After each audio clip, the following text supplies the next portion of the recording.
আমি নাকি তোর স্বামীর সাথে ঘুমিয়েছি। কত বড় অপবাদ! তুই বাড়িতে যা, বিষয়টা আমি দেখছি। তুই আমাকে যতই বুঝাস না কেন, আমি তোর বাড়ি থেকে এক চুলও নড়বো না। আগে সমাধান, তারপরে যাব। ভয়ে কাপা কাপা গলায় বাসার ভেতরের দিকে তাকিয়ে সালমা মিনাকে বলল, একটু আস্তে কথা বল। আমি কথা দিলাম আমি এর বিচার করব।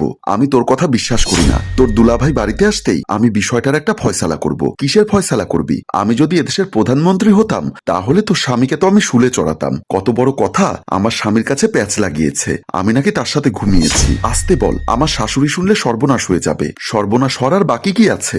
আমার এত ভালো স্বামীটা আমার সাথে রাগ করে কথা বলছে না, আমার সাথে অভিমান করে বসে আছে। তোর স্বামী আমার স্বামীকে ফোন করে যত সময় সরি না বলবে তত সময় আমি তোর বাড়ি থেকে যাব না। সালমা বুঝতে পারলো নাছোড়বান্দা মিনা সহজে বাসা থেকে যাবে না, তাই মিনার হাত ধরে বলল, চেঁচামেচি না করে বেডরুমের ভেতরে এসে বস। মিনা কিছুটা ঠান্ডা হয়ে বলল, ঠিক আছে চল। বেডরুমের সামনে আসতেই সালমার শাশুড়ি তাহেরা বেগম পেছন থেকে সালমাকে ডাক দিতেই সালমা কিছুটা চমকে উঠে দাঁড়িয়ে গেল। পাশে গিয়ে দাঁড়িয়ে বলল, আমি তোমাদের সব কথা শুনেছি, এটা বুঝতে পারছি না তোমার বোন বারবার আমার ছেলেকে দোষারোপ করছে।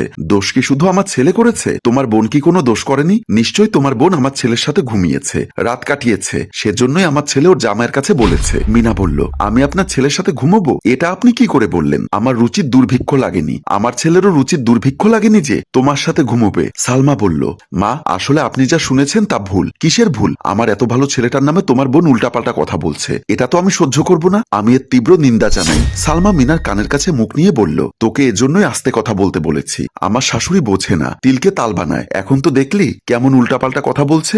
বৌমা, তোমার বোনের সাথে কানাকানি করবে না। আমার ছেলের নামে তোমার বোন অনেক আজে বাজে কথা বলেছে, এক্ষুনি ক্ষমা চাইতে বলো। সালমা আর কোনো কথা না বলে মিনার হাত ধরে টান দিয়ে তার রুমের ভেতর নিয়ে গেল। লুকিয়ে কত সময় থাকবে? আজকে মাজাহার বাসায় আসুক, এ নিয়ে প্রয়োজনে আমি বিচার বসাবো বলেই হনহন করে রুমের ভেতর চলে গেল। এখানে মাথা ঠান্ডা করে বস, আমার কথাটা শোন। আমি যতটুকু জানি তোর দুলাভাই এমন মানুষ না, তুই তো তাকে ছোটবেলা থেকেই চিনিস। সে কারো বিরুদ্ধে কখনো প্যাচ লাগিয়ে কথা বলেনি, আগে বলেনি এখন বলছে, সেটা আবার আমার নামে বলেছে। আচ্ছা তামিম তোকে কি বলেছে আর যার কারণে তুই উত্তেজিত হয়ে আমার বাসায় এসেছিস?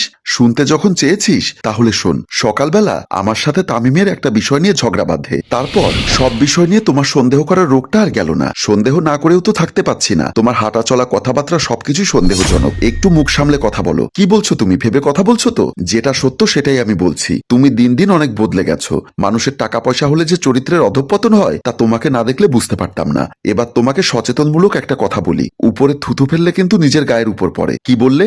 উপরে থুথু ফেললে নিজের গায়ের উপরে পড়ে? এ কথার মানে কি? তুমি যে সবসময় আমার চরিত্র নিয়ে কথা বলো, তোমার চরিত্র কতটুকু ভালো? তামিম, তুমি কি বললে? আমার চরিত্র খারাপ? অবশ্যই খারাপ। তোমার দুলাভাইয়ের সাথে তুমি ঘুমাওনি? কি বললে? আমি আমার দুলাভাইয়ের সাথে ঘুমিয়েছি? হ্যাঁ, তোমার দুলাভাই নিজে আমার কাছে বলেছে তুমি তোমার দুলাভাইয়ের সাথে ঘুমিয়েছ। কথাটি শোনা মাত্র মিনা তেলে বেগুনে জ্বলে উঠল। তামিমকে কিছু বুঝতে না দিয়েই উত্তেজিত হয়ে বাসা থেকে বের হয়ে আসলো। এবার তুই বল, তোর জামাইয়ের কি এভাবে তামিমের কাছে বলাটা ঠিক হয়েছে? তোর দুলাভাই যদি বলে থাকে তাহলে কথাটা বলাটা ঠিক হয়নি, কিন্তু আমি কি করে বিশ্বাস করব তোর দুলাভাই কথা বলেছে? আপারে তুই তোর জামাইকে ফোন কর, জিজ্ঞাসা কর, তাহলেই তো সত্য মিথ্যা যাচাই করতে পারবি। আচ্ছা ঠিক আছে, আমি কল দিচ্ছি। ড্রেসিং টেবিলের উপর থেকে মোবাইলটা নিয়ে সালমা তার স্বামী মাজাহারকে কল দিল। মাজাহার তখন অফিসে কাজ করছিল। মোবাইলের রিংটোনটা বেজে উঠল। কলটা রিসিভ করে মাজাহার বলল, কি খবর বলো জানু? তুমি তামিমের কাছে কি বলেছ?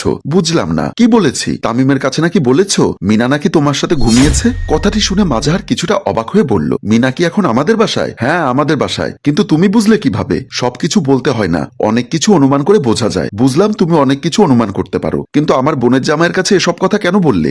আচ্ছা আমি কি বলেছি আর কি বলিনি সেটা বাসায় এসে বলছি। মিনাকে কিছু সময় বাসায় থাকতে বলো, আমি এক্ষুনি আসছি বলে কলটা কেটে দিল। সালমা বলল, তোর দুলাভাই বাসায় আসছে, এখন চুপচাপ করে বস, আসলে আশা করি সবকিছুই ক্লিয়ার হওয়া যাবে। মিনা বলল, তোর জামাই কি তাহলে স্বীকার করেনি?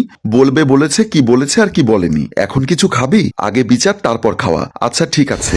ছোটবেলা থেকে পাড়া প্রতিবেশী আত্মীয় স্বজন কেউই আমার ছেলে মাজাহারের নামে এক চুল বদনাম রটাতে পারেনি, কারণ আমার ছেলেটা ভালো ছিল বলে। কিন্তু আজ তো আমি আকাশ থেকে পড়েছি। বৌমার ছোট বোন মিনা এসে কি সব বাজে কথা বলছে আমার মাজাহারের নামে। এখন একটু থামো, অনেক সময় তো বকবক করলে। আমি বকবক করছি? আমার ছেলের নামে বদনাম বলবে আর আমি কথা বলবো না?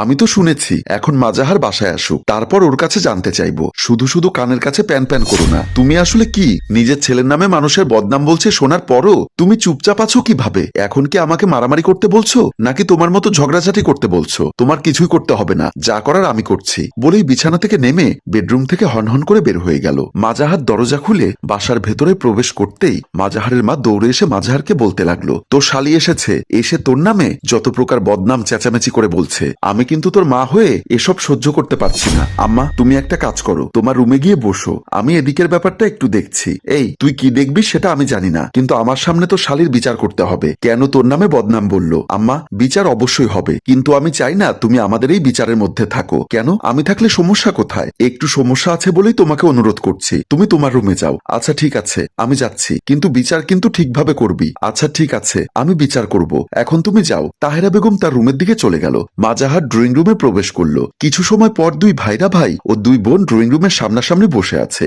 মাজাহার বলল, তামিম, তুমি তো সত্যি কথা বলেছো, আমি তোমার কাছে তো বলেছি মিনা আমার সাথে ঘুমিয়েছে। মিনা এবার উত্তেজিত হয়ে বলল, দেখেছিস আপা, তোর জামাই স্বীকার করেছে, এখন তুই বল তোর জামাইয়ের কি বিচার হওয়া দরকার? কেন আমার সংসারে অশান্তি সৃষ্টি করলো? সালমা বলল, তুমি জেনে শুনে বুঝে এমন কথাটা কেন তামিমের কাছে বলেছো? আমি কি মিথ্যা বলেছি? মিনা কান্না করতে করতে বলল, আমি কি আপনার সাথে ঘুমিয়েছি? অবশ্যই তুমি আমার সাথে ঘুমিয়েছো, কিন্তু তামিম, তোমাকে আমি যেভাবে কথাটা বলেছি, তুমি হয়তো কথাটা মিনাকে ওখানে বুঝিয়ে বলতে পারোনি। রাগের মাথায় হঠাৎ করে এমন ভাবে বলেছো যেন মিনা মাইন্ড করেছে। তামিম বলল, দুলাভাই, আমি ওকে একটু চাপের উপর রাখার জন্য কথাটা বলেছিলাম, কিন্তু বুঝতে পারিনি হিতে বিপরীত হয়ে যাবে। সালমা বলল, তোমরা এসব কি বলছো? তোমাদের কথার তো আগাগোড়া কিছুই বুঝতে পারছি না। মিনা বলল, আমি বুঝতে পারছি, আমার নামে বদনাম রটিয়ে তোর স্বামী আমার সংসারটা ভাঙতে চাইছে। মাজাহার উত্তেজিত হয়ে বলল, তুমি আমার ছোট বোনের মতো, তোমার বোনকে যখন বিয়ে করেছি তখন তুমি হাফ প্যান্ট পরো, তোমাদের বাড়ি যখন গিয়েছি তখনও তুমি দৌড়ে এসে আমাদের স্বামী স্ত্রীর মাঝখানে ঘুমিয়ে পড়েছো, আবার তুমি যখন আমাদের বাড়িতে বেড়াতে এসেছো তখনও আমাদের সাথে ঘুমিয়েছো।